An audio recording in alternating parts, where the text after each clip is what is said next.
வணக்கம் மாணவர்களே. 7ஆம் வகுப்பு அறிவியல்ல நம்ம அழகு 3 பார்த்துட்டு இருக்கோம். அடுத்தனா யூனிட் 3. ஸோ போன கிளாஸ்ல நம்ம ஒரு சிமுலேஷன் பார்த்தோம். என்ன சிமுலேஷன் எல்லாரும் நீங்க பார்த்துருப்பீங்க. அதை வீட்டில் போய் ரீகால் பண்ணியிருப்பீங்க. அதாவது effect of heat on solid liquid and gases. அதாவது நம்மளை சுற்றி சில பொருட்களை நீங்கள் பார்க்கும்போது யூ கேன் ஐடென்டிஃபை அப்படிதானே, உங்களால் அதை வகைப்படுத்த முடியும். சில பொருள் திடம், சில பொருள் திரவம், சில பொருள் வாயுக்கள் அப்படின்னு சொல்லிட்டு.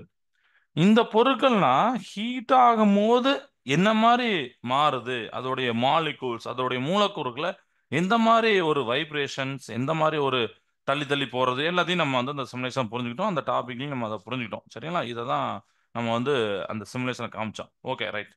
ஸோ இன்னைக்கு நம்ம பார்க்க போற டாபிக் பார்த்தீங்கன்னா சேஞ்சஸ் ஆஃப் ஸ்டேட் அப்படின்னு சொல்லிட்டு. அதாவது சேஞ்சஸ் ஆஃப் ஸ்டேட் அப்படின்னா தமிழ்ல பார்த்தீங்கன்னா நிலை மாற்றம் அப்படின்னு சொல்லியிருப்பாங்க. அப்படி என்ன சார் நிலை மாற்றம்? அப்ப நிலைனா என்ன? அப்புறம் மாற்றத்தை பத்தி நம்ம பார்க்கலாம். அதாவது ஸ்டேட் அப்படின்னா என்ன அப்படின்னு சொல்லிட்டு. ஸோ ஸ்டேட் அப்படிங்கிறது நம்மளுடைய இந்த பிசிக்ஸ், நம்மளுடைய அறிவியல்ல நம்ம ஸ்டேட் அப்படின்னு பார்க்கும்போது அது ஒரு நிலை, நிலைன்னு சொல்லலாம். ம் இல்லைன்னா ஒரு ஒரு அமைப்பு அப்படின்னு சொல்லலாம். சரிங்களா? இப்போ பார்த்தீங்கன்னா ஒரு ஸ்கெட்ச் நீங்கள் பார்க்கலாம். இது ஒரு திட அமைப்பில் இருக்கு. கரெக்டாக நான் வாட்டர் எடுத்தேன்னா அது திரவ அமைப்பில் இருக்கு. இந்த மாதிரி நம்ம சொல்லலாம். ஆ ஸோ படிநிலை, நிலைமை எப்படி இருக்கு அப்படின்னு சொல்லிட்டு, எந்த கட்டத்தில் இருக்கு, இந்த மாதிரி கட்டம் அப்படின்னு சொல்லிட்டு, கட்டம்னா டைரக்ட் மீனிங் இப்படி நம்ம யோசிக்கணும். ஒரு கட்டத்தில் இருக்கு, அது திட கட்டத்தில் இருக்கு அப்படின்லாம் சொல்லுவாங்க. நிறைய வார்த்தைகள் இருக்கு. பட் சேஞ்சஸ் ஆஃப் ஸ்டேட் அப்படிங்கிற போது ஒரு நிலையிலிருந்து இன்னொரு நிலைக்கு மாறுறது தான் நிலை மாற்றம். சரிங்களா? ஒரு நிலையிலிருந்து இன்னொரு நிலைக்கு மாறுறது. ஏன் மாறணும், எப்போ மாறும், இதெல்லாம் நம்ம பத்தி பார்க்க போறோம். பொதுவா நம்ம உலகத்துல, நம்மளோட யூனிவர்ஸ்ல மேட்டர் அப்படின்னு சொல்றது கூட பருப்பொருள் இருக்கு. அப்படிதானே? நீங்க எதை எடுத்தாலும் இந்த பருப்பொருள் தான். சுவாசிக்கிற காற்றா இருக்கலாம், கல்லா இருக்கலாம், குடிக்கிற தண்ணியா இருக்கலாம், எல்லாமே மேட்டர். இந்த மேட்டர் ஆக்சுவலி பார்த்தீங்கன்னா 4 விதமான வடிவங்கள் இருக்கும். பட் அது ஒரு பிளாஸ்மான்னு சொல்லிட்டு அது நம்ம இப்போ படிக்க மாட்டீங்க. பட் 3 விதமான வடிவம் எதுனானா சாலிடு, கேஸு, லிக்யூடு. இது போக பிளாஸ்மான்னு ஒன்று உண்டு. பட் அது இப்போ நீங்க படிக்க மாட்டீங்க. ஹையர் கிளாஸ்ல படிப்பீங்க. ஹையர் கிளாஸ்ல இந்த வார்த்தையை இப்போ தெரிஞ்சு வச்சுக்கோங்க, பிளாஸ்மா அப்படின்னு சொல்லிட்டு. சரியா? தமிழ்ல பார்த்தீங்கன்னா சாலிட் அப்படின்னா திட, வாயு, அப்புறம் திரவ. இந்த 3 நிலைகள்ல நீங்க பார்க்கக்கூடிய எல்லா பொருட்களும் இருக்கும். நீங்க எந்த பொருளாலும் பார்க்கலாம். டக்குன்னு நீங்க கிளாஸ் முடிஞ்சது கூட நீங்க ஏதாவது பாருங்க. இது தவிர வேற ஏதாவது இருக்கா பாருங்க. இருக்காது. சாலிட் தவிர வித்தியாசமா ஒரு இது இருக்கு பார்த்தா இது இருக்காது. அப்படிதானே? எப்படி பார்த்தாலும் இந்த 3க்குள்ள வந்துரும். அப்போ இந்த திடத்திலிருந்து வாயுவா மாத்தலாம், திடத்திலிருந்து திரவம் மாத்தலாம், வாயுலேருந்து திரவம் மாத்தலாம், திரவத்திலிருந்து வாயுவா மாத்தலாம், திரவத்திலிருந்து திரவம் மாத்தலாம், வாயுவா மாத்தலாம். இந்த மாதிரி நிறைய ஒரு நிலையிலிருந்து இன்னொரு நிலையை நம்ம மாத்தலாம். அதுதான் நம்ம புக்ல சேஞ்சஸ் ஆஃப் ஸ்டேட் அப்படின்னு போட்டிருப்பாங்க. அது எப்போ சார் ஒரு நிலையிலிருந்து ஒரு நிலை மாறும்? இப்போ உதாரணத்துக்கு நம்ம தங்கம் நீங்க பார்த்துருப்பீங்க, எல்லாருமே பார்த்துருப்பீங்க. தங்கத்தை உருக்கி நம்மளுக்கு ஒரு ஒரு வடிவத்துல வேணும் அப்படின்னா பண்ணுவாங்க. பட் அந்த தங்கம் டைரக்டா வரும்போது பார்த்தீங்கன்னா ஒரு கட்டிமா இருக்குன்னா அந்த கட்டியால எப்போ மாறும்? நல்லா யோசிச்சு பாருங்க. எப்போ மாறும்? சம்திங் ஏதோ பண்ணிருக்காங்க. அதுதானே? அதே மாதிரி நீங்க ஒரு ஐஸ் கியூப், ஐஸ் கட்டி வேணும் அப்படின்னு நினைக்கிறீங்க. வாட்டர் தான் ஆக்சுவலி ஐஸ் கியூப். பட் அந்த வாட்டர் எப்போ ஐஸ் கியூபா மாறும்? ஒரு கொஸ்டின் ரைஸ் ஆகுதா? இந்த கொஸ்டின் உங்களுக்கு ரைஸ் ஆகுதா? எனக்கு ரைஸ் ஆகணும். ஓகே. பட் உங்களுக்கு ரைஸ் ஆகணும். ஏன் ஒரு நிலையிலேருந்து ஒரு நிலை எப்போ சார் போகுது அப்படின்னு சொல்லிட்டு. சரியா? அப்போ ஒரு நிலை விட்டு ஒரு நிலை போகும்போது நாம என்ன பண்றோம்னா ஹீட்டை கொடுக்குறோம் அல்லது ஹீட்டை எடுக்கிறோம். இந்த மாதிரி ரெண்டு என்ன பண்ணும். அதாவது ஹீட்னா எனர்ஜி. அதனால நான் எனர்ஜி கொடுக்குறேன். Energy given or energy taken அப்படின்னு போட்டிருக்கேன்னா தமிழ்லயும் நான் சொல்லிட்டேன். ஆற்றலை எடுக்கிறோம் இல்ல கொடுக்குறோம். இந்த மாதிரி ஏதோ ரெண்டு ப்ராசஸ் ஏதோ ஒன்று பண்றோம். அப்போ அந்த திடம் பொருள் இருக்குன்னு வச்சுக்கோங்களேன். ஒன்று அதுட்டு இருந்து ஆற்றலை எடுக்கிறீங்க இல்லை ஆற்றலை கொடுப்பீங்க. இப்போ புரியுதா? சாலிடுக்கு நீங்க சம்திங் ஒரு எனர்ஜி கொடுக்குறீங்க. இதில் எனர்ஜி அப்படின்னா என்ன சார் அப்படின்னா இங்கே நம்ம கொடுக்கறது பார்த்தீங்கன்னா பேசுகிற பற்றி பார்த்தீங்கன்னா ஹீட் எனர்ஜி. வெப்ப ஆற்றல். ஏன்னா ஆல்ரெடி நம்ம சொல்லியிருக்கோம், வெப்பம்ங்கிற ஒரு வகையான ஆற்றல். நீங்க கொடுக்குற ஹீட், சரியா? இது மட்டும் நம்ம வந்து டிபெண்ட் பண்ணி அந்த இது ஒரு நிலையை விட்டு ஒரு நிலை மாறாது. இன்னும் நீங்க ஹை கிளாஸ் படிப்பீங்க, ப்ரெஷர், டெம்பரேச்சர் இதெல்லாம் இருக்கு. பட் நம்ம இங்க ஹீட்டை பத்தி பேசுவோம். ஹீட் ஒரு எனர்ஜி தான். அப்போ ஒரு மேட்டர்ல இருந்து நீங்க ஒரு எனர்ஜியை, அதாவது ஹீட்டை கொடுக்கலாம். மேட்டரை விட்டு இன்னொரு மேட்டர், அதாவது ஒரு வடிவத்துல இன்னொரு வடிவம் மாறும். சப்போஸ் ஹீட் எனர்ஜி எடுக்கலாம், அப்பவும் ஒரு வடிவத்துல இருந்து ஒரு இடம் மாறும். அதனால தான் நான் சொன்னேன் ஐஸ் கியூப் எப்படி வரும்னு சொன்னேன். வாட்டர் இருந்தது, பட் வாட்டருக்கு நம்ம ஹீட் கொடுத்தாவா ஐஸ் கியூப் வரும்? வராது. நல்லா பாருங்க, வாட்டர் கியூப், வாட்டர்ல இருந்து ஐஸ் கியூப் வேணும்னா குளிர்விக்கணும். குளிர்விக்கணும் என்னத்தான், அதுல இருக்கிற ஹீட்டை எடுக்கணும். ஸோ அதனால எனர்ஜி டேக்கன் அப்படின்னு சொன்னேன், ஆற்றலை எடுக்கிறீங்க. ஸோ இப்போ புரியுதா உங்களுக்கு? ஒரு ப்ராசஸ் இன்னொரு ப்ராசஸ்க்கு ஹீட்டு கொடுக்குறீங்க, இல்லை ஹீட்டை எடுக்கிறீங்க. நம்ம இந்த புக்கில் உள்ள படிக்கிறது அதான் படிக்க போகிறோம். ஓகேவா? ரைட். ஸோ நம்ம புக்கில் அழகா சில லைன்ஸ், இம்பார்ட்டன்ட் லைன் தான் கொடுத்துருப்பாங்க. சேஞ்சஸ் ஆஃப் ஸ்டேட் என்ன என்ன அப்படின்னு சொல்லிட்டு, இம்பார்ட்டண்டான ஒரு ஃபிசிக்கல் சேஞ்ச் அப்படின்னு சொல்லிப்பாங்க. நம்மளுடைய டே டு லைஃப்பை நம்ம பார்க்கலாம். சரிங்களா? நம்ம வந்து தண்ணியை சுட வைப்பாங்க, ஆவியாக போகும், அது ஒரு இது. இப்போ நான் சொன்னேன், ஒரு கோல்டை வந்து உருக்குறாங்க, அப்படி லிக்யூடாக மாறிடும். நல்லா பாருங்க, தெரியும். அதே மாதிரி ஒரு இட்லி கொப்பரையில் நீங்கள் அதை ஓப்பன் பண்ண உடனே அதில் பார்த்தீங்கன்னா வாட்டர் ட்ராப்லெட் இருக்கும். அது வந்து கேஸ் தான் வாட்டர் ட்ராப்ல மாறி இருக்கு. ஸோ இதெல்லாம் some of the day to லைஃப்பை நம்மளை சுற்றி இருக்கக்கூடிய ஒரு இது. சரியா? ஓகே. இதில் நான் வந்து ஹீட் எனர்ஜின்னு சொன்னேன்னா, இந்த ஹீட் எனர்ஜி வச்சு ஒரு இம்பார்ட்டன்ட் பாயிண்ட் சொல்லியிருப்பாங்க. அது என்ன பாயிண்ட்னா, ரெண்டு ப்ராசஸ் நேம். ஒன்று எண்டோதெர்மிக் ப்ராசஸ், இன்னொன்று எக்ஸோதெர்மிக் ப்ராசஸ். ரொம்ப இம்பார்ட்டண்டான பாயிண்ட் ஆக்சுவலி அது. நீங்கள் ஹையர் கிளாஸில் எண்டோதெர்மிக் ரியாக்ஷன், எக்ஸோதெர்மிக் ரியாக்ஷன் அப்படின்னு படிப்பீங்க. அப்போ அதுக்கெல்லாம் இது யூஸ் ஆகும். எண்டோதெர்மிக், எக்ஸோதெர்மிக் அப்படின்னு ரெண்டு அண்ணா. தெர்மிக் அப்படின்னா தெர்மல். தெர்மல் அப்படின்னா என்ன அர்த்தம்? ஹீட். சரியா? அப்படிதானே? தெர்மல், தெர்மல் எனர்ஜினா ஹீட் எனர்ஜி தான். ஓகேவா? ஸோ அப்போ ஹீட்டை பற்றி ஏதாவது சொல்ல வருது இதில். என் எக்ஸ் இதை மட்டும் நல்லா வாட்ச் பண்ணுங்க. எண்டு, அதாவது எண்டுனா நம்ம எப்படி பண்ண போறோம்னா எண்டர் அப்படின்னு சொல்ல போறோம். எக்ஸ்னா எக்ஸிட் ஆகுது அப்படிங்கிற மாதிரி. அப்போ எண்டர்னா உள்ள போகுது, எக்ஸிட்னா வெளியில வருது. எது உள்ள போகுது? ஹீட்டு உள்ள போகுது. எக்ஸோதெர்மிக்னா ஹீட்டு வெளியில போகுது. ஸோ இந்த ப்ராசஸ்ல பார்த்தீங்கன்னா, நீங்க ஹீட் பண்றீங்க, சரிங்களா? ஹீட் பண்ணாதான் உங்களுக்கு வந்து அந்த ப்ராசஸ் நடக்கும். புரியுதா? ஹீட் பண்ணும்போது எந்த ப்ராசஸ்லாம் நடக்கும் அப்படின்னு பார்த்தீங்கன்னா, மெல்டிங் நடக்கும். கரெக்டா? உருகுதல் அப்படிதான் நடக்கும். வேப்பரைசேஷன், ஆவியாதல் நடக்கும். கரெக்டா? அது இது போக சப்ளிமேஷன், பதங்கமாதல் அப்படின்னு சொல்லுவோம். இதெல்லாம் பார்த்தீங்கன்னா நீங்க ஹீட் பண்ணா மட்டும் தான் நடக்கும். அப்ப ஹீட்டை உள்ள செலுத்துறீங்க. கரெக்டா? அப்போ இதுக்கு பேரு எண்டோதெர்மிக் ப்ராசஸ். சரியா? அப்போ நம்ம போன கிளாஸ்ல பார்த்தோம், ஹீட் பண்ணும்போது அதுல உள்ள மாலிகுலர் ரொம்ப ஸ்பீடா மூவ் ஆனுச்சு. பாத்தீங்களே? ரொம்ப ஃபாஸ்டா மூவ். இதுலனா மாலிகுல்ஸ் என்ன ஆயிரும்? Move faster. சரி. இப்போ எக்ஸோதெர்மிக் பத்தி பேசுமா? இப்போ இதுக்கு ஆப்போசிட்டா இது எக்ஸோதெர்மிக். இதை நான் ரெண்டு தமிழ்ல சொல்றேன், ஃபர்ஸ்ட் இங்கிலீஷ்ல சொல்லிட்டு அதுக்கப்புறம் அந்த இதை நான் தமிழ்ல சொல்றேன். அதாவது எக்ஸோதெர்மிக்னா வெப்பம் வந்து வெளியில வருது. ஸோ வெப்பம் எப்போ சார் வெளியில வரும்? ஃப்ரீசிங், அப்புறம் கண்டென்சேஷன். இந்த ரெண்டு ப்ராசஸ்லயும் என்ன வரும் பார்த்தீங்கன்னா, அந்த ஹீட் வந்து அதுலேருந்து வெளியில வரும். சரிங்களா? ஃப்ரீசிங் அப்படிங்கிறதுலையும் கண்டென்சேஷன் அப்படிங்கிறதுலையும் நம்மளுக்கு வந்து என்ன பண்ணணும் பார்த்தீங்கன்னா, ஹீட்டு வெளியில வரும். ஃப்ரீசிங்னா என்னது அப்படின்னு உங்களுக்கு தெரியும். என்னது ஃப்ரீசிங் அப்படின்னா? உரு உறைதல். நீர்மம் வந்து திண்மமா மாறதான் உறைதல். கண்டென்சேஷன் அப்படின்னு பார்த்தீங்கன்னா ஆவி சுருங்குதல். சரியா? நமக்கு வந்து ஒரு கேஸ் வந்து நீரமா மாறதான் கண்டென்சேஷன். இதெல்லாம் பார்த்தீங்கன்னா ஹீட் வெளியில வரும். So heat is removed.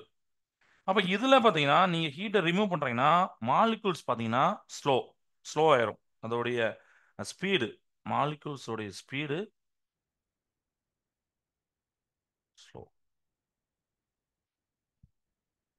ஓகேவா? இந்த 2 ப்ராசஸையும் தெரிஞ்சுக்கணும். ஓகே. இப்போ தமிழ்ல இத வந்து நம்ம பார்க்க போறோம். 2 முறை ஒண்ணு இருக்கு. ஃபர்ஸ்ட்டு எண்டோதெர்மிக் அப்படின்னா வெப்பக்கொள் நிகழ்வு. வெப்பக்கொள் நிகழ்வுனா வெப்பத்தை எடுத்துக்கொள்ளுகிறது அப்படிங்கிறது. ஸோ உருகுதல், ஆவியாதல், பதங்கமாதல் இதெல்லாம் பார்த்தீங்கன்னா, நீங்க வெப்பம் குடுக்கறனால, வெப்பம் செலுத்துறனால நடக்கும். அதனால வெப்பக்கொள் நிகழ்வு. அப்ப வெப்பக்கொள் நிகழ்வுல மூலக்கூறுடைய வேகம் அதிகரிக்கும். அதனால அவ வந்து வேகமாக அப்படியே அங்கங்க போகும். சரிங்களா? ஓகேவா? இதுக்கு ஆப்போசிட்டா எக்ஸோதெர்மிக். எக்ஸோதெர்மிக் அப்படின்னு பார்த்தீங்கன்னா, வெப்ப உமிழ். வெப்பத்த உமிழ்னா வெளியில விடுறன்னு அர்த்தம்.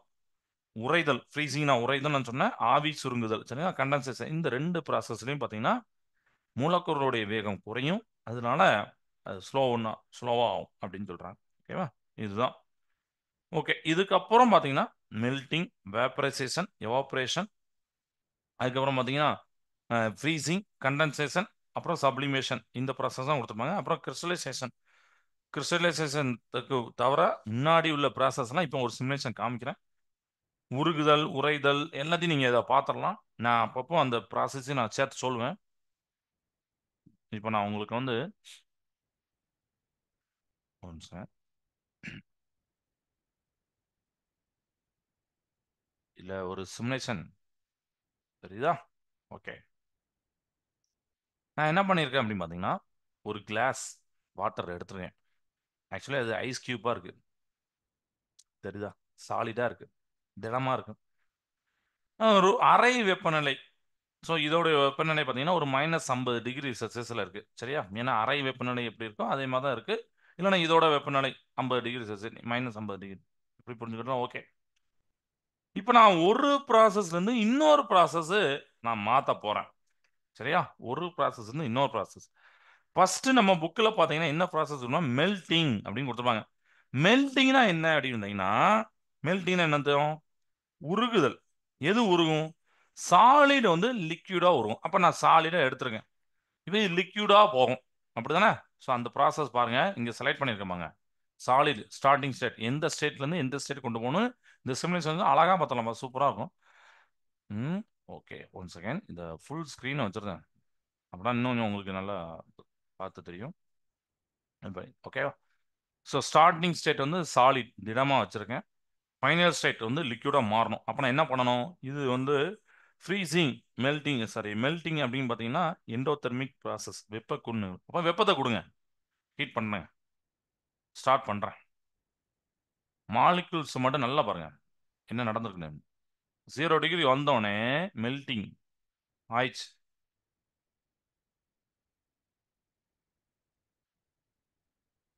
ஓகேவா? அப்ப நீங்க வெப்பத்த குடுக்கும்போது, சாலிட் வந்து என்ன ஆயிருக்குன்னு பார்த்தீங்கன்னா, உருகி அந்த ஐஸ் கியூப் உருகி திரவமா மாறிட்டு. திரவமா மாறுன இந்த ப்ராசஸ நம்ம மெல்டிங் அப்படின்னு சொல்றோம். ஓகேவா? இப்போ ஏன்னா அதோடைய டெம்பரேச்சர் பார்த்தீங்கன்னா 0°C. எப்படி ஒரு வாட்டர் ஃப்ரீஸ் ஆகி பனிக்கட்டியா மாறக்கூடிய வெப்பநிலை பார்த்தீங்கன்னா 0°C அதே மாதிரி ஒரு சாலிட் உருகி திரவமா மாறக்கூடிய வெப்பநிலையும் பார்த்தீங்கன்னா 0°C. இப்போ இது உங்களுக்கு புரிஞ்சிருக்கும். நம்ம கிலோ ஜூல் அப்படி கொடுத்து இது பண்ணலாம். இத அதுக்கப்புறம் நம்ம ஹீட் பண்ணா அடுத்தடுத்த ப்ராசஸ் நடக்கும். நம்ம அடுத்தடுத்த ப்ராசஸ்ல அத பார்க்க போறோம். அப்போ மெல்டிங் அப்படிங்கிறது உங்களுக்கு புரிஞ்சிச்சு. ஓகேவா? ஸோ சாலிட ஹீட்டிங் பண்ணா லிக்விடா மாறுது. அப்போ இதுக்கு ஆப்போசிட்டான ப்ராசஸ் உண்டா சார்? சார் லிக்விட நான் சாலிடா மாத்தலாம். கண்டிப்பா மாத்தலாம். லிக்விட சாலிடா மாத்துறதுன்னா ஃப்ரீசிங். சரியா? Freezing method. அது உங்க புக்லயே அதிலேயே குடுத்துருப்பாங்க. மெல்டிங்லயே அது உள்ளேயே குடுத்துருப்பாங்க. ஃப்ரீசிங். சரிங்களா? உருகுதலும், உறைதலும் ஒண்ணாவே குடுத்துருப்பாங்க. அதையும் நம்ம பாத்துரலாம். அப்ப இதுக்கு எந்த ஸ்டேட்ல இருந்து எந்த ஸ்டேட் மாத்தணும்னு பாத்தீங்கன்னா, லிக்விட எடுத்துக்கிறேன். சூஸ் பண்றேன். இதுல என்ன சார் தெரியுது? என்ன சார் கொதிக்கிற மாரி தெரியுதுன்னா, மாலிக்யூல்ஸ் மூலக்கூறுகள் கொதிக்கும். சரிங்களா? திடத்துல பார்த்தீங்கன்னா, அந்த அளவுக்கு பெருசா கொதிக்காது. திரவத்துல நல்லா கொஞ்சம் பெருசாவே கொதிக்கும். வாயுக்கள்ல ரொம்ப அதிகமா கொதிக்கும். ஏன்னா, அதுக்கு உண்டான பாண்ட் தான். பிணைப்பு தான் காரணம். நான் லிக்விட் எடுத்துட்டேன். எந்த ஸ்டேட்டா மாத்தணும்? சாலிடா மாத்தணும். மாத்துறேன் பாருங்க. சாலிடா மாத்தப் போறேன். சரியா? ஒரு 50°C இருக்கு. இப்ப நான் ப்ராசஸ ஸ்டார்ட் பண்ணலாமா? பாருங்க. நல்லா வாட்ச் பண்ணுங்க. டெம்பரேச்சர நான் என்ன பண்ண போறேன்? நல்லா இப்ப நம்ம என்ன பண்ண போறோம்? ஃப்ரீசிங் தானே பண்ண போறோம். ஃப்ரீசிங் அப்டின்னா என்ன? என்ன ப்ராசஸு? யோசிச்சு பாருங்க டக்குன்னு. தமிழ்ல வெப்ப உமிழ் நிகழ்வு. That is exothermic process. அப்போ ஹீட்டை எடுக்கணும். போன தடவை ஹீட்டை கொடுத்தீங்க, இதுல எடுக்கீங்க பாருங்க, அதனால குறையும் பாருங்க. இப்போ அந்த மேல குறையிற மட்டும் பாருங்க. இப்போ குறையுதா? அப்போ நீங்க வெப்பத்தை எடுக்குறீங்க. வெப்பத்தை எடுக்கணும் சார், நான் எப்படி சார் எடுக்க முடியும்? ஒண்ணும் இல்ல. நீங்க வெளியில ரொம்ப காஃபியோ பாலோ ரொம்ப சூடா இருந்தா என்ன பண்ணுவோம்? வெளியில வைப்போம். அது இப்போ மழை காலம். மழை காலத்துல இன்னும் கொஞ்சம் ரொம்ப ஸ்பீடாவே ஆறிரும். அப்படிதானே? டக்குன்னு வெளியில வச்சா உடனே ஆறிரும். ஹீட்னா அதுக்கு ஏத்தாப்புல, ஏன்னா சுற்றுப்புற சூழ்நிலையில இருக்கக்கூடிய வெப்பத்தை பொறுத்து அந்த நம்ம வச்சிருக்க வாட்டர் இல்ல ஒரு காஃபி, ஒரு வெந்நி இதனுடைய கூலிங் வந்து கொஞ்சம் ஃபாஸ்டா நடக்கும். ஓகேவா? அதையும் நீங்க பின்னாடி படிப்பீங்க. 11th படிப்பீங்க. இந்த கூலிங் ஆறதுக்கும் பின்னாடி ஒரு பிசிக்ஸ், ஒரு கான்செப்ட் இருக்கு. ஓகே. இங்க அப்ப டெம்பரேச்சர் நான் குறைக்கிறேன் அப்படின்னா, நீங்க என்ன பண்ணலாம்? ஒண்ணு அது கீழ ஒரு ஐஸ் கியூபோ இல்ல வாட்டரோ நல்லா குளிர்ந்த தண்ணிய வைக்கலாம். இல்லன்னா கொஞ்ச நேரம் அட்மாஸ்பியர்ல வைங்க. அதுவே கொஞ்ச நேரத்துல ஆகும். சோ இந்த மாரி பாருங்க. ஆன் பண்றேன். ஃபர்ஸ்ட்டு அந்த மாலிக்யூல்ஸோடைய வேகத்த பார்த்தீங்கன்னா அதிகரிச்சிருந்தது. நம்ம இங்க சொல்லியிருந்தோம். அ அதாவது நம்ம எண்டோதெர்மிக் சாரி எக்ஸோதெர்மிக் ப்ராசஸ்ல வெப்ப உமிழ் நிகழ்வுல மாலிக்யூல்ஸ் வந்து ஸ்லோவா ஆகும். மாலிக்யூல் ஸ்லோவா ஆகுது பாருங்க. இப்படியே ஒவ்வொன்னா படிங்க. மாலிக்யூல் ஸ்லோவா ஆகுது பாருங்க. இப்போ என்ன ஆயிரு? ஐஸ் கியூபா மாறிட்டு. ஸோ ஃப்ரீசிங்கா மாறிட்டு. சரியா? இதுக்கப்புறம் நீங்க வந்து இன்னும் கொஞ்சம் டெம்பரேச்சர் குறைச்சா திருப்பி நல்ல பெரிய ஒரு அதுக்கு நீங்க அதுக்கப்புறம் குறைச்சிக்கலாம். ஆனா ஒரு எந்த வெப்பநிலையில மாறும் பார்த்தீங்கன்னா 0°C மாறிடும். அதுக்கப்புறம் நீங்க வெப்பத்தை குறைக்கலாம். அது இன்னும் கொஞ்சம் ஹார்டா மாறும். இன்னும் கொஞ்சம் சாலிடா மாறும். அவ்வளவுதான். பட் இனிஷியலா ஆரம்பிக்கிறது 0°. அதனால தான் அதுக்கு மேல நான் வெப்பத்தை குறைச்சா 7, 7 நம்ம எது இருந்ததோ அது வரைக்கும் நம்ம கொடுக்கலாம். 50 இருந்தா 50 வரைக்கும் கொடுக்கலாம். சரியா? அது நம்ம பார்த்துக்கலாம். பட் இப்போ பாருங்க, உங்களுக்கு ஒரு சாலிடான இது கிடைச்சு. அப்போ லிக்விடா நான் கூலிங் பண்ணனால சாலிட் கிடைச்சிச்சு. இப்போ மெல்டிங் ப்ராசஸை பார்த்தாச்சா? குட். இப்போ நம்ம அடுத்த ப்ராசஸ் பார்க்க போறோம். அடுத்த ப்ராசஸ் என்ன? வேப்பரைசேஷன். வேப்பரைசேஷன் அப்படிங்கிறது என்ன ப்ராசஸ் அப்படின்னா, லிக்விட் வந்து கேஸா மாறுது. ஆவியாதல். ஆவி, நீராவி இதெல்லாம் நம்ம படிச்சிருக்கோம். நீர் ஆவியாக மாறுதான் நீராவி. நீர்மம் காற்றாக மாறுதல் அப்படின்னு சொல்லுவோம். நீர்மம் காற்றாக மாறணும்னா என்ன பண்ணணும்? லிக்விட் எடுத்துக்கிட்டு கேஸை நான் மாற்ற போறேன். மாத்திட்டேன். இப்போ நான் இன்னும் ஸ்டார்ட் பண்ணல. பட் இதில் நம்ம புரிஞ்சுக்கலாம். நம்ம வேப்பரைசேஷன்ல என்ன பண்ண போறோம்னா, நம்ம வந்து லிக்விடு கேஸா மாறினா நீங்க எண்டோதெர்மிக் ப்ராசஸ் பண்ண போறீங்க. வெப்ப கொள் நிகழ்வு நடக்க போகுது. அப்ப லிக்விட் வெப்பத்தை எடுத்துக்கொள்ள போகிறது. நீங்க வெப்பத்தை கொடுக்க போறீங்க. அது வெப்பத்தை எடுத்துக்கொள்ள போகிறது. அந்த திரவமானது வாயுவாக மாறும். எப்ப மாறும் அப்படின்னா, நீங்க கொடுக்கிற எனர்ஜி அந்த லிக்விட்ல இருக்கிற அந்த திரவத்துல இருக்கிற மூலக்கூறுகள் மாலிக்யூல்ஸ் இருக்குல்ல, அதோட பாண்ட பிணைப்பை கொஞ்சம் டேமேஜ் பண்ணும். சரிங்களா? உடைக்கும். ஸோ அதனால மாலிகூல்ஸ் கொஞ்சம் ஃப்ரீ ஆயிரும். அதனால தான்ப்பா கேஸாக மாறுது. ஓகேவா? அது ரொம்ப டீப்பாக நீங்களும் இப்போ வர வர கிளாஸ்லாம் படிப்பீங்க. ஏன் மாறுது அப்படின்னு சொல்லிட்டு. பட் ஒரு சின்ன லைன் சொல்லணும்னு நினச்சேன், சொல்லிட்டேன். அப்போ இப்போ நான் ஹீட் கொடுக்குறேன் சாலிடுக்கு. ம் இப்போ பாருங்க 50 இருக்கு. ஹீட்டை கூட்ட போகிறேன். அப்போ கூடும் பாருங்க. டெம்பரேச்சரை பாருங்க. அப்புறம் மாலிகூல்ஸோட ஸ்பீடை பாருங்க. ரெண்டுத்தையும் பாருங்க. அதுக்கப்புறம் அது மாற லாஸ்ட் ஸ்டேஜில் அது நான் சொல்கிறேன். பாருங்க டெம்பரேச்சர் கூடுது பாருங்க. வெப்பம் நம்ம கொடுத்துட்டே இருக்கோம். அதனால தான் நம்ம வந்து ஒரு இண்டக்ஷன் ஸ்டவ்வில் வச்சுருக்கோம். இண்டக்ஷன் ஸ்டவ் நிறைய பேர் வீட்டில் யூஸ் பண்ணிப்பீங்க. வெப்பத்தை கொடுக்குறோம் அப்படிதானே? வெப்பம் கூடுது. மாலிகூல்ஸோட ஸ்பீடை பாருங்க. ரொம்ப ஸ்பீடாக இருக்கு பாருங்க. 76, 78, 80 இதெல்லாம் ஒன்றும் ஆகலை. ஆனால் இப்போ ஆவி வரல. பபுள்ஸ் வரல. நீர் குமிழி வருமா? இந்த பாருங்க. இப்போ பாருங்க, இப்போ ஆவி வருது பாருங்க. இதில் அங்கங்கே நீர் குமிழியும் தெரியும். நீங்க டைரக்டா ரியல் லைஃப்ல நீங்க பார்க்கலாம். இப்போ 100 டிகிரி செல்சியஸ்க்கு அப்புறம் நீங்க ஹீட்டை கொடுக்குறீங்க. வெப்பம் கூடாது. ஏன்னா இந்த இடத்துல இன்னொரு பாயிண்ட் நம்ம தெரிஞ்சுக்கணும். ஒரு திரவமானது வாயுவாக மாறும் 100 டிகிரி செல்சியஸ் வெப்பநிலை. அதான் பாயிலிங் பாயிண்ட் அடிப்பாங்க. அடுத்து கொதிநிலை. ஆனா இது நீருக்கு மட்டும்தான். ஒவ்வொன்றுக்கும் வேற வேற வரலாம். நீங்க ஒரு ஆயில் எடுத்தீங்கன்னா அது வேற, ஒரு கிளிசரின் எடுத்தா வேற, இந்த மாதிரி வேற வேற லிக்விடுக்கு வேற வேற. வாட்டருக்கு 100 டிகிரி செல்சியஸ் தான் அதோட பாயிலிங் பாயிண்ட். ஓகே, கொதிநிலை. சரி சார், நான் வாட்டரை எடுத்துட்டேன், ஹீட் பண்ணிட்டேன், கேஸாக மாறிட்டு 100 டிகிரி செல்சியஸ். அடுத்து நான் ஹீட்டை கொடுத்தா 101 தானே மாறணும்? மாறாது. அதுதான். ஏன்னா இருக்கிற எல்லாமே வாட்டர் எல்லாமே அந்த 100 செல்சியஸ்ல ஆவியா மாறதுனால 101 டிகிரி செல்சியஸ் அது போகவே போகாது. சரிங்களா? பிசிக்ஸ்ல நம்மளோட இயற்கையில அப்படி ஒரு நிகழ்வு நடக்க 100 செல்சியஸ். அதனால நீங்க பாருங்க, இருக்கிற வாட்டர் ஃபுல்லாமே வேங்கி 100 இது ஆவியா மாறிடும். அதுக்கப்புறம் அந்த பாத்திரம் வேணா ஹீட் கூடும். 101 102 காமிப்பாங்க. ஆனா ஆனா அப்ப நீரே இருக்காது. அதை நீங்க வாட்ச் பண்ண போறீங்க. 100 டிகிரியில பாருங்க, பபுள்ஸ் தான் வருது, ஆவியாகி வருது. அப்படியே தண்ணி மட்டும் குறையுது பாருங்க. நீர் வாட்டர் லெவல் குறையுது பாருங்க. ஏன்னா ஆவியானா அப்படி தானே குறையும் தானே. ஏன்னா அது நீராவே போயிட்டே இருக்கு. 100 இது மாறல பாருங்க. இந்த இடத்துல நான் ஸ்லோ பண்றேன். அதாவது இப்போ கொஞ்சோண்டு தண்ணி தான் இருக்கு. சரியா? இப்போ இதுவும் போக போகுது. அதுக்கப்புறம் பாத்திரம் தான் இந்த ஹீட்டை வாங்க போகுது. எல்லாம் வாங்கிட்டு இப்போ ஆக்சுவலாக அந்த டம்ளாருக்குள்ள எந்தவித வாட்டரும் இல்லை, நீரும் இல்லை. அதுக்கப்புறம் நான் ஹீட் பண்றேன்னா அந்த பாத்திரம் தான் வேணும். இப்போ பாருங்க, தட் இஸ் கால்ட் வேப்பரைசேஷன். ஆவியாதல் ப்ராசஸ் நம்ம பார்த்தோம். இப்போ பாருங்க கூடுதா? ஓகேவா? இப்போ நீங்க திருப்பி ஹீட் பண்ணிட்டு அந்த பாத்திரம் வாங்கும். அப்புறம் அந்த மேல உள்ள கேஸுக்கு நம்ம ஹீட்டை கொடுக்கவே செய்யலாம். அது ஒன்றும் பிரச்சனை இல்லை. நம்ம ரூம்ல ஒரு ஹீட்டை இன்க்ரீஸ் பண்ணிட்டே இருக்கலாம். அது கேஸோட டெம்பரேச்சர் கூட தான் செய்யும். அதனால தான் அவங்க கேஸ் அதில் டெம்பரேச்சர் பார்த்தீங்கன்னா கூட்டிகிட்டே தான் இருக்க போகுது. அது நம்ம எவ்வளோ நாளும் கொடுக்கலாம். ஓகேவா? அப்போ இந்த வேப்பரைசேஷன் ஆவியாதல் ப்ராசஸும் நீங்க பார்த்தீங்க. இப்போ என்ன நடந்திருக்கும் அப்படின்னு உங்களுக்கு தெரிஞ்சிருக்கு. பார்ட்டிகல்ஸ் லிக்விட்ல என்னெல்லாம் நடந்திருக்குன்னு தெரியுது.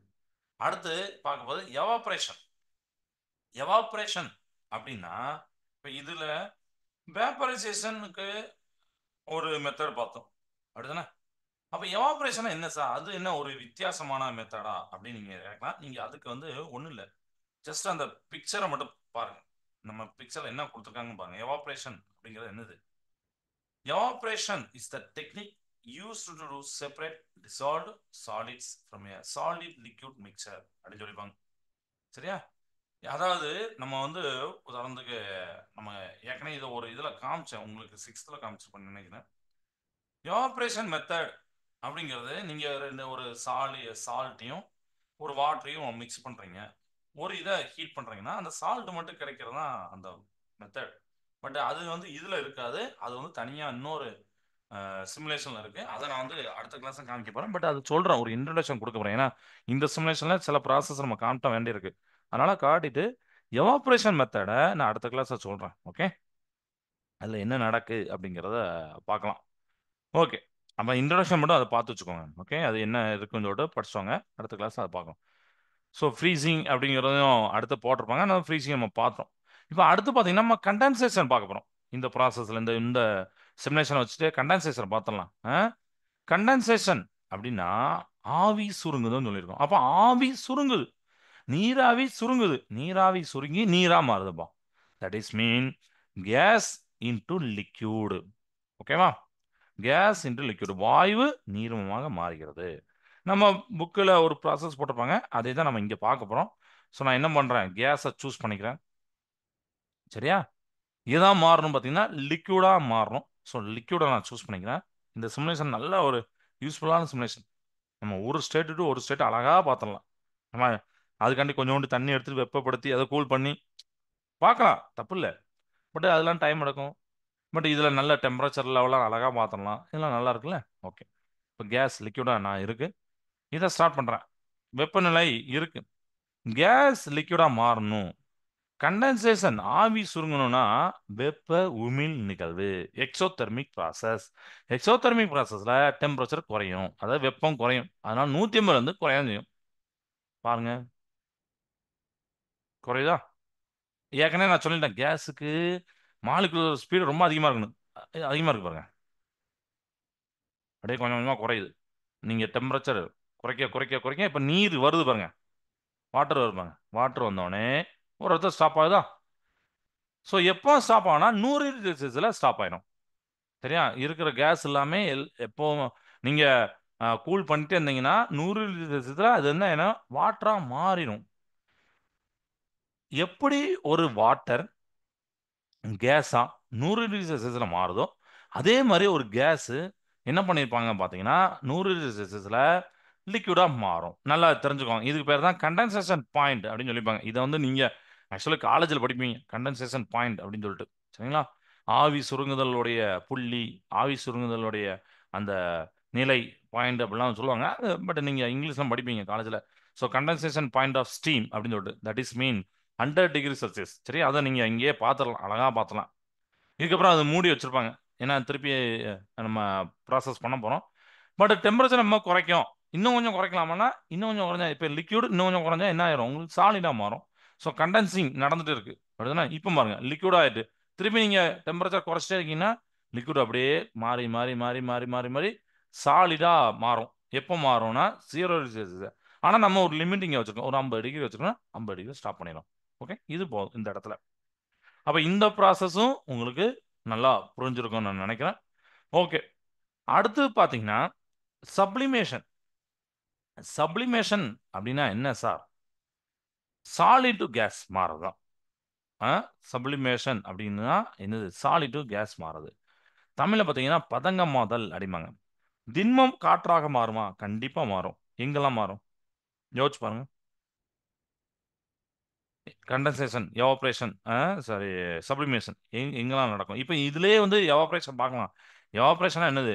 நம்ம ஆல்ரெடி பார்த்தது தான். லிக்விட் கேஸா மாறுறது தான் எவாப்ரேஷன். வேப்பரைசேஷன் சொன்னோம்னா அதெல்லாம் எவாப்ரேஷன் சொல்லிப்பாங்க, அதை கூல் பண்றது. பட் அதுக்கு இன்னொரு மெத்தடு, ஒரு சிமுலேஷன் இருக்கு, அதை நான் அடுத்த கிளாஸ் காமிக்கிறேன். சப்ளிமேஷன் அப்படின்னு சொல்லும் போது இந்த திடப்பொருள் எப்படி சார் கேஸா மாறும்? அப்படி வாய்ப்பு இருக்கா? இருக்கு, கண்டிப்பா. நீங்க உங்களோட டே டு லைஃப்ல பார்க்கலாம். நீங்க வீட்டில் பத்தி யூஸ் பண்ணுவீங்க, அடுத்தனா ஊதுபத்தி, இல்லைன்னா சூடம் யூஸ் பண்ணுவீங்க. சூடம் பார்த்தீங்கன்னா ஒரு சாலிட், திடப்பொருள். அதை ஹீட் பண்ணுங்க, வெப்பப்படுத்துங்க, நீரே வராது, டேரெக்டாக ஆவியாக போகும். அது ஒரு எக்ஸாம்பிள். எங்கேயா நீர் வர பார்த்துருக்கீங்களா? ஆனால் நம்ம இங்கே சிமுலேஷன் பார்த்தீங்கன்னா அந்த ப்ராசஸில் நடுவில் பார்த்தீங்கன்னா நம்ம சாலிட் டு கேஸாக டேரெக்டாக மாற்ற முடியாது. லிக்விடாக மாற்றிட்டு தான் அப்புறம் கேஸாக மாற்றுவாங்க. பட் நம்ம அதை புரிஞ்சுக்கலாம். இது பார்க்கலாமா? சப்ளிமேஷன் அப்படிங்கிற இந்த பதங்கமாத ப்ராசஸ் பார்க்கலாமா? ஸோ இதுக்கு நான் சாலிட் எடுக்கிறேன், எங்கே முடியணும்? கேஸில் முடியணும். அப்போ நான் என்ன பண்ணணும் பார்த்தீங்கன்னா சப்ளிமேஷனுக்கு ஹீட்டை கொடுக்கணும். That is endothermic process. Endothermic ப்ராசஸை பார்க்கலாமா? ஓகே, ஹீட்டை கொடுக்கறதுனால தான் மைனஸ்லேருந்து குறையுது பாருங்க. இப்போ உருகிட்டு உருகிட்டா சீரோட இது உருகிடும் நான் சொன்னேன்.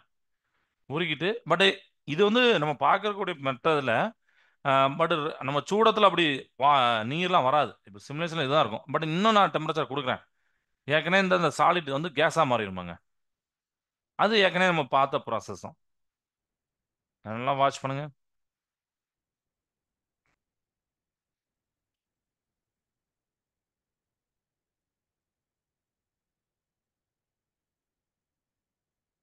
வாட்ச் பண்ணிட்டே இருங்க.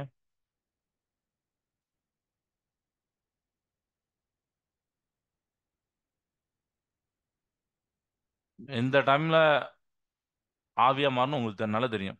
100 அவ்வளோதான். 100 அப்புறம் 101 வராது, வேப்பரைசேஷன் நடந்துடும். அப்படியே எல்லாமே நீர் சுருங்குது பாருங்க, குறையுது பார்த்தீங்களா? வாட்டர் லெவல் வாயுவாக மாறிட்டு இருக்கு.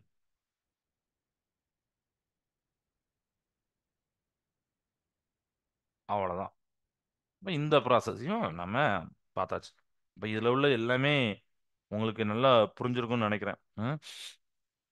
ஓகே, இதில் எவாப்ரேஷனும் கிறிஸ்டலைசேஷனும் கிட்டத்தட்ட ஒரே மாதிரி தான் மெத்தட் வரும். ஓகே, அதில் நீங்கள் கலக்கிறத பொறுத்து எப்படி ஃபார்ம் ஆகுது அப்படிங்கிறது. இதை ஸ்டாப் பண்ணிடுறேன். இப்போ எல்லாம் கிளியர் ஆயிருக்கும். ஓகே, எக்ஸோதெர்மிக் எண்டோதெர்மிக்லாம் ஒன்றும் இல்லைன்னு சரி, ஒரு 2 மார்க்கும் சரி, கேட்கறதுக்கு ஈஸியான ஒரு இம்பார்ட்டண்ட்டான ஒரு கொஷின் அது.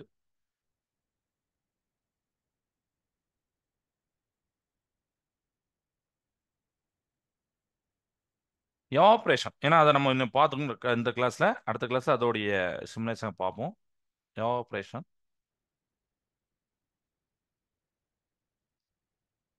இவங்க என்ன சொல்லியிருக்காங்கன்னா take a glass of water,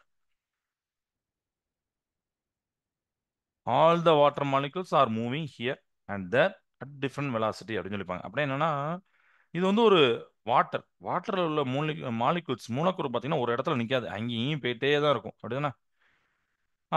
அப்போ நீங்க என்ன பண்ண போறீங்கன்னா, இது வந்து தமிழ்லயும் சொல்றேன். எவாப்ரேஷன், வேப்பரைசேஷன் எல்லாமே நேம் ஒன்று தான், ஆவியாதல் அப்படின்னு சொல்லிப்பாங்க. சரியா? பட் இது புக்கில் எப்படி இருக்குங்கிறத நம்ம பார்க்க போறோம். Okay,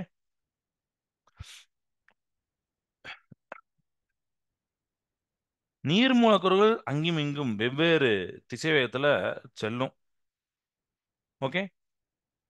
Some of the molecules, especially at the surface, could be moving in a direction away from the liquid and have adequate energy to overcome the attractive force. Surface tension அப்படின்னு ஒரு வார்த்தை கொடுத்துருப்பாங்க. இந்த சர்ஃபேஸ் டென்ஷன் பற்றி நீங்கள் higher கிளாஸில் ரொம்ப படிப்பீங்க, 11th படிப்பீங்க. சரிங்களா? அதாவது என்ன அப்படின்னா, நம்மளுக்கு வந்து இப்போ ஒரு வாட்டரை ஃபில் பண்ணுறோம்னு வச்சுக்கோங்களேன். வாட்டருடைய இந்த லேயர், இது ஒரு லேயர் தானே. இல்லை வாட்டருடைய மாலிகுல்ஸ் தான் இருக்கும். அதை கனெக்ட் பண்ணுறதுக்காக நம்ம ஒரு லைன் ட்ரா பண்ணும். ஓகேவா? வெவ்வேறு திசைவேகத்தில் இயங்கும். படத்தில் வெவ்வேறு அளவிலான அம்புக்குறிகளாக காட்டப்பட்டுருமாங்க. அம்புக்குறியாக காட்டப்பட்டுன்னா என்னதுன்னா, இப்போ ஒன்று வந்து இங்கே இப்படி போகிறோம், ஒன்று வந்து இப்படி போகும். அதுக்கு குறிப்பிட்ட டைரக்ஷனாக கிடையாது, எப்படினாலும் போகும், போயிட்டே இருக்கும். ஓகே. நகர்ந்தபடி இருக்கும். சில மூலக்கூறுகள், அதிலும் குறிப்பாக நீரோடைய மேற்பரப்பில் உள்ள மூலக்கூறுகள் திரவத்தினை விட்டு விலகியபடி எதிர் திசையை நோக்கி, அதாவது காற்றினை நோக்கி நகர போதிய அளவு ஆற்றலை பெற்று நீரின் பரப்பு இழுவினை தாண்டி திரவ கலனை விட்டு ஆவியாக வெளியேறுகிறது அப்படின்னு ஒன்று சொல்லிப்பாங்க. இது என்ன சார், இது எனக்கு புரிஞ்சுக்கிட ரொம்ப கஷ்டமா இருக்கேன் நீங்க நினைக்கலாம். பட் அதான் சொல்றேன், இது இன்னும் ஒரு டீப்பான கான்செப்ட். நம்ம நினைப்போம் வாட்டரை ஹீட் பண்ணாதானே ஆவியா போகும் அப்படின்னு நினைப்போம். அப்படிதானே? வாட்டரை ஹீட் பண்ணாதானே ஆவியா போகும். ஆனா அதுல இன்னொரு கான்செப்ட் இருக்குப்பா.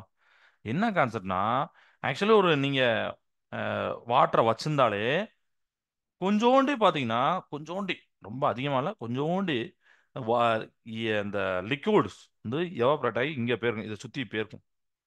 கேஸஸ் ஸ்டேட்டில் இருக்கும். ஆவியாதல் ஆவியாக இங்கே சுற்றி இருக்கும். அதான் அவங்க சொல்லியிருக்காங்க. பட் இது இப்போ நம்ம பெரிய கிளாஸுமே கிடையாது, காலேஜில் உண்டு. சரிங்களா? ஓகே. ஸோ இதில் பார்த்தீங்கன்னா என்ன சொல்ல வராங்க சார், இந்த வாட்டர் மாலிகூல்ஸ் இங்கே இருக்கிற சர்ஃபேஸில் உள்ளதுதான் இந்த திரவத்தை விட்டு வெளியில போகும். அப்போ அதுக்கு ஒரு எனர்ஜி இருக்கும். அது வந்து என்ன பண்ணும், சஃபிஷியன்ட் எனர்ஜியை வாங்கிட்டு இந்த வாட்டர் கொடுக்கக்கூடிய ஒரு அட்ராக்டிவ் ஃபோர்ஸ் இந்த வாட்டர் தான் கொடுக்கும். அதுதான் சர்ஃபேஸ் டென்ஷன். சர்ஃபேஸ் டென்ஷன் பரப்பு இழுவிசை. இந்த பரப்பை இழுக்கும், இழுத்துட்டே இருக்கும். பட் அதை தாண்டி அது போயிடும். ஸோ அதாவது கொஞ்சோண்டி மாலிகூல்ஸ் என்ன ஆயிரும், will escape into the air. ஓகேவா? இதில் சுற்றி ஆக்சுவலி வாட்டர் மாலிகூல் இருக்கும், கேஸஸ் ஃபார்மில் இருக்கும். Thus, slowly and steadily, the water molecules escape are said to be evaporate, and the water level in the glass decreases as the time passes. Note that the temperature of the water did not rise to the level of boiling point of water, nor were there any bubbles formed like boiling. அப்படின்னு சொல்லிப்பாங்க. அதை நான் ஏற்கனவே சொன்னதான். நீங்க heat கொடுத்தீங்க அப்படின்னா 100 degree செல்சியஸ்ல வரும், அப்பதான் பபுள்ஸ் வரும். ஆனா இது எதுவுமே நடக்கல. சாதாரண 25 டிகிரி செல்சியஸிலோ 30 டிகிரி செல்சியஸிலோ இது நடந்துட்டு தான் இருக்கும். ரொம்ப ரொம்ப ஸ்பீடா ரொம்ப பெருசாலாம் நடக்காது. இந்த கான்செப்டை புரிஞ்சுக்கோங்க. 25 டிகிரி செல்சியஸ் 30 டிகிரி செல்சியஸ்ல எவாபரேஷன் நடக்கும். டெம்பரேச்சர் நீங்க செக் பண்ணா 25 30 தான் இருக்கும். ஆனா அதை சுத்தி என்ன இருக்கும், சின்ன கொஞ்சோண்டி ஏர் மாலிகூல், அதாவது இந்த வாட்டர் மாலிகூல் ஏர்ல இருக்கும். சரியா? அதனால சொல்லிப்பேன், டெம்பரேச்சர் ஆஃப் வாட்டர் ரைஸ் ஆகல, பாயிலிங் பாயிண்ட்டுக்கு ரீச் ஆகல, எந்த வித பபுள்ஸும் வரல, ஆனாலும் இது நடந்துட்டு இருக்கும். இது வந்து ஒரு இம்பார்ட்டண்ட்டான கான்செப்ட். ஓகேவா? தமிழ சொல்றேன். நீரின் மேற்பரப்பில் உள்ள மூலக்கூறுகள் அங்க வெளியில போய் இருக்கும் காற்றுல. நீரின் பரப்பு இழுசினத்தை தாண்டி போயிருக்கும். திரவ கலனை விட்டு ஆவியாக வெளியேறுகிறது. நேரம் ஆக ஆக கலனில் உள்ள நீரின் அளவு தொடர்ந்து குறைந்து வருகிறது. தண்ணீரின் வெப்பநிலை நீரின் கொதிநிலை அளவுக்கு உயரவில்லை என்பதை நினைவில் கொள்க. கொதிப்பது போல் எந்த நீர்க்குமிழும் அங்கு தோன்றவில்லை. இதெல்லாம் நம்ம சொல்லியாச்சு. அதில் டெம்பரேச்சர் இன்க்ரீஸ் ஆகல, பபுள்ஸ் ஆகல, நீர்க்குமிழ் வரல, ஆனாலும் எவாபரேஷன் நடந்திருக்கு. ஸோ ஆவியாதல் என்ற நுட்பத்தினை பயன்படுத்தி கரைந்த நிலையில் உள்ள திண்மங்களை அதன் திண்மம் திரவம் கலவையில் இருந்து பிரித்தெடுக்க முடியும். அப்ப இந்த மெத்தடை யூஸ் பண்ணி, இந்த டெக்னிக்கை யூஸ் பண்ணி you can separate solids from solid liquid mixture அப்படின்னு சொல்லிப்பாங்க. அதாவது சாலிட ஒரு சாலிட் லிக்விட் மிக்சர் நம்ம வந்து அது கூட சேர்த்துருக்கோம்.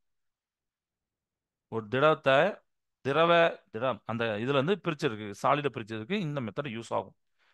திஸ் இஸ் அ டெக்னிக் தான் ரொம்ப ரொம்ப இம்பார்ட்டன்டான டெக்னிக். எதில் பார்த்தீங்கன்னா, நம்ம உப்பு தயாரிப்பாங்களப்ப அந்த இடத்துல உப்பு பார்த்தீங்கன்னா நம்ம ஹீட்லாம் கொடுக்க வேண்டிய அவசியம் இல்லை. அதுதான் சன்னோட வெளிச்சத்திலே பார்த்தீங்கன்னா எவாப்ரேஷன் நடந்துட்டு இருக்கும், ஆவி அது நடந்துட்டு இருக்கும். நம்ம யோ எத்தனை லட்சக்கணக்கான உப்பை நம்ம வந்து அப்படி தயாரிக்க முடியும், ஹீட் பண்ணி தயாரிக்க முடியுமா? ஸோ அதுதான் ஒரு நேச்சுரலான ஒரு ப்ராசஸ் இருக்குது, எவாப்ரேஷன். அப்போ இதுக்கு பாத்தி கட்டி போட்டுருவாங்க. அந்த தூத்துக்குடி சைட்லாம் நீங்கள் பார்க்கும்போது. அப்போ அதில் அந்த கடை தண்ணி இருக்கும், எவாப்ரேட் ஆகும். எவாப்ரேட் ஆகாமல் அந்த வாட்டர் மட்டும் எவாப்ரேட் ஆயிரும். ஏன்னா அதுதான் கேஸஸாக போகும். சாலிடான அந்த சால்ட்டு அப்படியே இருக்கும். Shallow level of sea water is impounded. Slowly the water evaporates due to action of sun. நான் சொன்னேன்னா சன்னால சன்னு சூரியன் சூரியனோட வெளிச்சத்தினால அந்த சூரியனோட ஆற்றல் வெப்ப ஆற்றல்னால இது இப்படி இருக்கு. Ultimately salt deposit over the ground we can understand. ஓகேவா? ஸோ நம்ம வந்து சால்ட் டெபாசிட் ஆகிறத பார்க்கலாம் கிரவுண்டில் நடக்கிறத. Evaporation makes use of the fact that the solvent in a solution can vaporize at any temperature, leaving behind a residue of the solid that was dissolved in the liquid அப்படின்னு சொல்லிப்பாங்க. So ஆவியாதல் அப்படிங்கிற இந்த process ரொம்ப ரொம்ப important அப்படின்னு தெரிஞ்சு போச்சு. இதன் மூலம் கடல் நீரின் இங்கே அதிக பரப்புள்ள நிலத்தில் சிறிதளவு கடல் நீர் பரவலாக ஊற்ற வச்சிருப்பாங்க. இதுவே உப்பளம் அப்படின்னு நம்ம அந்த தூத்துக்குடி சைட்லாம் சொல்லணும்னா உப்பளம். இவ்வாறு செய்வதால் சூரிய வெப்பத்தால் நீர் மேல்பட்டு அதில் உள்ள நீர் மெதுவாக ஆவியாகிறது. இறுதியில் உப்பு நம்மளுக்கு வந்து கிடைக்கி நிலத்தில் படுகிறது அப்படின்னு சொல்லிப்பாங்க. ஒரு கரைசலில் உள்ள கரைப்பான் எந்த வெப்பநிலையிலும் அதில் உள்ள திண்மத்தை விட்டு ஆவியாக வெளியேறும் என்ற தத்துவத்தின் அடிப்படையில் நாம் ஆவியை புரிந்து கொள்ள முடியும். சரிங்களா? ஒரு கரைசல், கரைப்பான். கரைச்சல் என்னத்தோம்? கரையக்கூடியது. கரைப்பான் என்னத்தோம்? கரைக்கிறது. இப்போ வாட்டர் பார்த்தீங்கன்னா ஒரு கரைப்பான். சால்வெண்ட், வாட்டருங்கிறது ஒரு சால்வெண்ட். இந்த வாட்டர் வந்து நிறைய மேக்சிமம் மோஸ்ட் ஆஃப் த பொருளை வந்து கரைக்கும். அப்படிதானே? ஸோ இதெல்லாம் நம்ம வந்து என்ன பண்ண போறோம்? இதெல்லாம் என்ன சொல்றோம்னா, இந்த கரைசல்ல இருந்து கரைப்பான் மட்டும் எந்த ஒரு வெப்பநிலையிலும், சரிங்களா? நம்ம 100 டிகிரி இல்லை, சாதாரண 25, 30 அதுலேயே. இப்போ சாலிட் அதை மாதிரி உருக்குன்னா அந்த மாதிரி உருக்க முடியாது. அதுக்கு ஒரு வெப்பநிலை தேவை, அதுக்கு ஒரு டெம்பரேச்சர் தேவை. பட் இதை மட்டும் நம்ம புரிஞ்சுக்கோங்க. ஸோ இந்த ஒரு தத்துவத்தின் அடிப்படையில் நாம இந்த ஆவியாதலை புரிந்து கொள்ள முடியும். ஆவியாதல் என்ற நுட்பம் துணிகளை உலர்த்துவது முதல் மீன்களை உலர வைப்பது வரை பயனளிக்கிறது அப்படின்னு சொல்லியிருப்பாங்க. அப்படிதானே? So from drying clothes to drying fish evaporation is used. அதில் போட்டிருக்காங்களா? Solar heating vapour as H2O escape brain ions ஏன் அப்படிலாம் சொல்லிட்டுருக்காங்களா? அதுதான் நல்லா பாருங்க. இப்போ இந்த துணி உலர வைப்பது, இது நீங்கள் மேபி அதை வாஷ் பண்ணிருக்கலாம். நல்ல ஒரு துணியை துவைச்சி அது நல்லா ஈரமாக இருக்கும். அப்போ என்ன பண்ணுவீங்க அப்படின்னா, இங்கே நம்மளுடைய வெளியில் கொடியில் காயப்படுங்க. இந்த நீர் எப்போ சார் ஆவியாகும்? நம்ம 100 டிகிரி செல்சியஸ் கொடுத்து ஆவியாகும்னா நடக்குமா? எப்படி அது கொடுக்க முடியும்? வாய்ப்பு இருக்கா? வாய்ப்பு இல்லை. அப்போ சன்லேருந்து வரக்கூடிய பார்த்தீங்கன்னா 100 டிகிரி செல்சியஸ் இருக்கணும்னு அவசியம் இல்லை. ஏதோ ஒரு வெப்பநிலையில் எந்த வெப்பநிலையும் இருக்கலாம். சரிங்களா? அப்போ அந்த வெப்பநிலையில் உங்களுக்கு வந்து என்ன நடக்கும்? எவாபரேஷன் நடந்துட்டே இருக்கும். ஓகே? சூரியன் வெப்பம் நடக்கு, அந்த அடர் மிகுந்த உப்பு நீர் இருக்கு, அதுலேருந்து உப்பு நீர்லேருந்து நீர் ஆவியாகி வெளியே போகிறது. ஃபேக்டர்ஸ் அஃபெக்டிங் காரணிகள், factors affecting rate of evaporation, அதாவது ஆவியாதலை பாதிக்கும் காரணிகள் சொல்லிப்பாங்க. ஆவியாதல் மெதுவாக நடைபெறும் நிகழ்வு, மேலும் அது திரவத்தின் புறப்பரப்பில் மட்டுமே நிகழ்வுது. சரியா? அதை நீங்கள் ஞாபகம் வச்சுக்கணும். இது வந்து ரொம்ப ஸ்லோவாக தான் நடக்கணும். நீங்கள் ட்ரெஸ்ஸை போட்டு யோசிச்சு பாருங்க. நல்ல ஒரு ஈரமான ட்ரெஸ்ஸு வெளியில் போட்டு அடுத்த ஒரு செகண்டில் எடுத்தீங்கன்னா உடனே காஞ்சிருக்குமா? காஞ்சிருக்கு. அது ரொம்ப ஸ்லோவான ப்ராசஸ் தான். ஓகேவா? அண்ட் இது சர்ஃபேஸ் மட்டும் தான் நடக்கும். ரொம்ப இன்டெப்த்தாக உள்ளே போகிற நீங்கள் துணியிலே பார்க்கலாம். மேல் டாப்ல இருக்கிற அந்த சர்ஃபேஸ் மட்டும் காஞ்சிருக்கும். உள்ள பார்த்தீங்கன்னா கொஞ்சம் நல்ல பார்த்தீங்கன்னா டீப்பான இடத்துலாம் பார்த்தீங்கன்னா ஈரமாக தான் இருக்கும். இது நம்ம டே டு லைஃப்லேயே நம்ம பார்க்கலாம். ஸோ அது பார்த்தீங்கன்னா இது உங்களுக்கு புரியும். ஓகேவா? ஸோ இப்போ உங்களுக்கு இந்த ப்ராசஸ்லாம் புரிஞ்சுது. மீதி உள்ள டாபிக்லாம் அடுத்த கிளாஸ் பார்க்கலாம். இன்னைக்கு எதுவும் டவுட் இருக்கா உங்களுக்கு? டவுட் இருந்தால் நீங்கள் வந்து கேட்கலாம். ஓகேவா? எண்டோதெர்மிக் எக்ஸோதெர்மிக் அப்படின்னா என்ன சார்? திருப்பி சொல்ல முடியுமா கேட்டிருக்காங்க. எஸ், சொல்லலாமே. அதாவது எண்டோதெர்மிக்னா எண்டர், தெர்மல் என்றாவது வெப்பம் உள்ள போகுது, வெப்ப கொள்வினை. சரிங்களா? அதான் நான் சொன்னோம்ல, ஒரு நிலையிலிருந்து இன்னொரு நிலைக்கு மாத்துறதுக்கு வெப்பம் நம்ம கொடுக்கலாம் இல்லை எடுக்கலாம். கொடுக்கறதுக்கு வெப்ப கொள்வினை, எடுக்கிறதுக்கு வெப்ப உமிழ்வினை. மெல்டிங், வேப்பரைசேஷன், சப்ளிமேஷன், இதெல்லாம் நம்ம சொல்றோம்.